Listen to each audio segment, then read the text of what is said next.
బాప్తిస్మం కావాల్సిన ఒకసారి చేయి చూపించండి, నీకోసం ప్రార్థన చేస్తాను. 1 2 3 4 5 6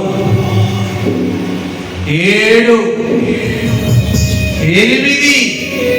మిమ్మల్ని బట్టి యేసయ్య సంబరపడతాడు.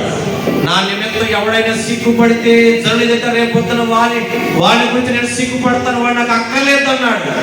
ఇదే చివరి అవకాశం, ఇదే విక్రయాడు కూడా సమయం, 7 రక్షణ దినం. అంటే రేపు ఉంటామో తెలియదు. బాప్తిస్మం కోసం ఒకసారి చేసి చూపించండి, అందరి కోసం ప్రార్థన చేసి వెళ్తాను. 8 మంది నాకు లెక్కలోకి వచ్చారు.